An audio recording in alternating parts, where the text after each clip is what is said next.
Hi friends! இன்னைக்கு ஒரு சூப்பரான கேக் ரெசிபி தான் பார்க்க போறோம். இதுக்கு 1 கப் பச்சரிசி இருந்தா போதும். நம்ம சூப்பரா செஞ்சிடலாம் அந்த கேக்க. இது குழந்தைங்களுக்கு ரொம்பவே பிடிக்கும். வாங்க எப்படி செய்றதுன்னு வீடியோக்குள்ள போய் பார்க்கலாம். இப்போ கேக் செய்றதுக்கு முன்னாடி இதுக்கு தேவையான இன்கிரீடியன்ட்ஸ் எல்லாம் ரெடி பண்ணிக்கலாம். முந்திரிய இந்த மாரி பொடி பொடியா கட் பண்ணி நான் லைட்டா நெய்யில இந்த மாரி வறுத்துக்கிறேன். லைட்டா கலர் சேஞ்ச் ஆனா போதும். இப்போ இதோட நான் ஒரு 2 டேபிள் ஸ்பூனுக்கு தேங்காய் சேர்த்துக்கிறேன், துருவுன தேங்காய்.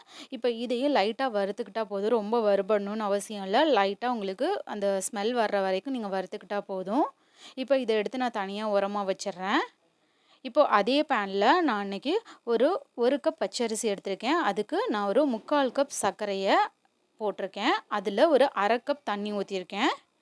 இப்போ இத நீங்க லைட்டா கரைச்சு விட்டா மட்டும் போதும். அது நல்லா கரைஞ்சு வந்தா போதும். இதுக்கு பாகுபதம்லாம் எதுவும் தேவையில்ல. இந்த மாரி கரையிற வரைக்கும் நீங்க வச்சிருந்தா போதும். இப்போ இத ஓரமா வச்சிரலாம். நான் இன்னைக்கு ஒரு 1 கப் பச்சரிசிய நான் ஒரு 2 மணி நேரம் ஊற வச்சு இந்த மாரி நல்லா தண்ணி இல்லாம வடிகட்டி எடுத்திருக்கேன். இதுக்கு நான் ஒரு 1/2 கப் துருவுன கேரட் எடுத்திருக்கேன். ஒரு 2 ஏலக்காய் எடுத்திருக்கேன். இப்போ இதில நான் ஒரு 1 கப் தண்ணி எடுத்து ஊத்தி கொஞ்சம் கொஞ்சமா அரைச்சு இந்த மாரி நல்லா நைஸா அரைச்சு எடுத்துட்டு வந்திருக்கேன். இப்போ இத ஒரு பவுலுக்கு ட்ரான்ஸ்ஃபர் பண்ணிடலாம். இதில நான் ஒரு 1/4 டீஸ்பூன் பேக்கிங் சோடா போடுறேன். கொஞ்சமா ஒரு பிஞ்ச் சால்ட் போட்டுக்கோங்க. இப்போ நம்ம எடுத்து வச்ச பாக நல்லா இந்த மாரி வடிகட்டிட்டு அதையும் சேர்த்துக்கிறேன். இப்போ நம்ம வதக்கி வச்சிருந்த அந்த தேங்காவையும், முந்திரியும் இதில ஆட் பண்ணிக்கிறேன். இப்போ ஒரு முறை எல்லாத்தையும் நல்லா கலந்து விட்டுக்கங்க. இப்போ இதில என்கிட்ட கொஞ்சமா வெள்ளரி விதை இருக்கு. அதையும் நான் ஆட் பண்ணிக்கிறேன். இதையும் போட்டுட்டு ஒரு முறை நல்லா கலந்து விட்டுக்கங்க. ஸ்கூல் விட்டு ஈவினிங் வர்ற குழந்தைங்களுக்கு இந்த மாரி செஞ்சு கொடுங்க. ரொம்பவே ஹெல்த்தியா இருக்கும். இதில நம்ம சேர்த்துருக்க எல்லா இன்கிரீடியன்ட்டுமே ரொம்ப ஹெல்த்தியானது. இப்போ இத நான் அந்த மாரி ஒரு மோல்டு வச்சிருக்கேன். அந்த மோல்டுல நான் ஆல்ரெடி நெய்ய நல்லா அப்ளை பண்ணி வச்சிருக்கேன். உங்கள்ட்ட மோல்டு இல்லனாக்கா உங்ககிட்ட ஏதாவது பாத்திரம் இருந்தா கூட அதில நெய்ய தடவிட்டு இந்த மாரி இட்லி பானையில வச்சு தான் நம்ம வேக வச்சு எடுக்க போறோம். இப்போ நான் இதில எல்லாத்தையும் சேர்த்துட்டேன். இத நான் இன்னைக்கு இந்த மாரி ஒரு பேன்ல வச்சு வேக வைக்க போறேன். ஒரு 20லேருந்து 25 நிமிஷம் லோ ஃப்ளேம்ல வச்சு நீங்க வேக வைங்க. அதுக்கு முன்னாடி ப்ரீ ஹீட் பண்ணிடுங்க.